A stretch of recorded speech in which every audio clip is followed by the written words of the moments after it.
Voarara ny manasa sy manamboatra fiara eny amin'ny arabe, voarara ihany koa ny manavokatra toy ny varina ny katsaka eny amin'ny arabe.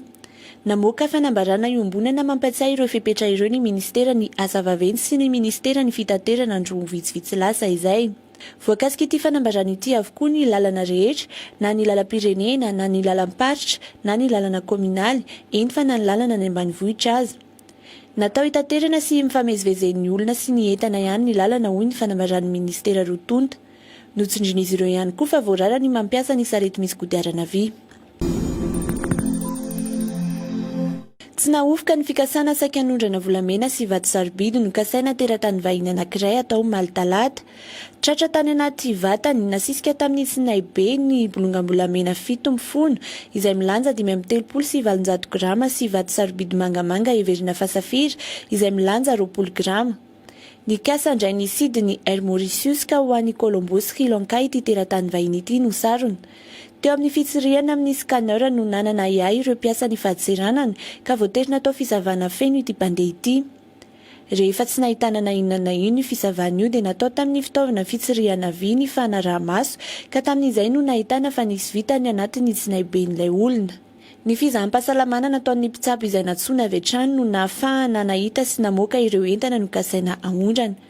Voatapabolana lasa izay no nisy lehilahy 3 ihany koa voasambotra teny Ivato, voarohirohy tamin'ny fandranana tsokosoko volamena izay nilanja 1 kilao sy 17 grama.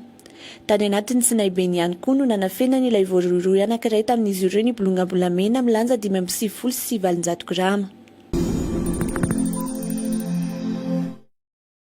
Lavanila fanondrana milanja 500 sy 700 taona no nahondrany Madagasikara nandritra ny tao-panondranana 120 sy 2020 sy 2020 araka ny nambaran'ny ministry ny fampiroboroboana ny indostria, ny varotra sy ny fanjifana Razafindrava Edgar nandritra ny fandraisam-pitenena ny teny amin'ny CCI Ivato Malitalata. Teo amin'ny 720 taona izany tamin'ny faran'ny volana Mey, kanefa no halavaina hatramin'ny faran'ny volana Jona kosa ny fanondranana ka nahatratrarana mahery ny 720 taona. Nahitana fiakarana izany raha oharina ny tamin'ny 20 sy 2020 sy 2020 izay teo amin'ny 400 sy 20 taona. No amafisin'ny ministra fa tokony hajaina hatrany ny vidin'ny farany ambany izay nifaritana ho 50 sy 100 ny 1 kilao ny lavanila ahondrana. Anainga ao an'i Paris, renivohitra la Frantsa androany alarobia alina ifoha alakamisy ny ministra misahana ny varotra, iona amin'ireo mpividy sady mpanafatra lavanila ny velany, andresy lahatra azy ireo hividin'ny lavanila amin'ny vidiny 50 sy 100 farafahakeliny.